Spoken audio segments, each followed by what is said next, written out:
Rest of this hour. But first, we have had a strange response today to our recent reporting on The Family, a secretive religious organization that, among other things, runs a house in Washington called C Street, where a number of members of Congress live. We spent time on this show both Thursday and Friday talking about The Family because it's emerged as a key player in both major Republican sex scandals of the summer, in which family values preaching politicians who have demanded the resignation of other politicians for having affairs have themselves now admitted to affairs, but are showing no signs of intending to resign.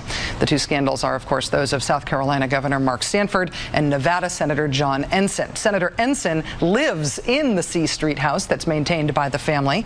The husband of his mistress says other members of Congress who lived at C Street both knew about his affair and counseled Senator Ensign on how to resolve it. Governor Sanford name-checked C Street explicitly in his press conference, in which he announced his affair, saying that he had received counseling about the affair from C Street while the affair was ongoing, but still secret. Well, on Friday's show, I quoted an account from the Knoxville News-Sentinel, in which a member of Congress who lives at C Street described one of the most worrying aspects of this shadowy, powerful organization: its secrecy. The congressman in question is Zach Wamp of Tennessee. He has lived at C Street for a dozen years, and here's what I said about him on Friday. Zach Wamp of Tennessee is a Republican member of Congress who says he has lived in the C Street house for 12 years. Today, he told the Knoxville News-Sentinel that the members of Congress who live there are sworn to secrecy. Quoting from the News-Sentinel, "The C Street residents have all agreed they won't talk about their private living arrangements," Wamp said, and he intends to honor that pact.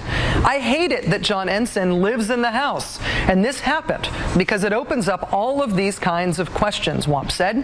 But he said, "I'm not going to be the guy who goes out and talks."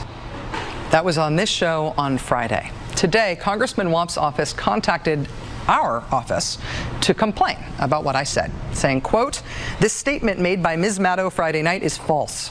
Today he told the Knoxville News-Sentinel that the members of Congress who live there are sworn to secrecy. Congressman Wamp never said people who meet or live at C Street are sworn to secrecy, because that is in no way true." The on-the-record quotation from Mr. Wamp was that C Street residents have all agreed they won't talk about their private living arrangements. The News-Sentinel characterized that agreement as a pact. We called the News-Sentinel today to see if they got that wrong, to see if Mr. Wamp's office had at least also called them to say they got his quote wrong, to demand a retraction or a correction. They said they have not heard from him. Turns out that Zach Wamp's office is only complaining to us. Until we have reason to believe Mr. Wamp was lying when he said C Street residents have all agreed to not speak about C Street, or that his home state paper was lying when they attributed that quote to him, I'm going to have to stand by what I said. If I have said something untrue on this program, I am quite literally, not kidding, more than happy to correct it. But Congressman Wamp, if you say something to your hometown paper that sounds bad when it's repeated on national television, don't blame the person reading your quote back to you for how creepy that quote makes you sound.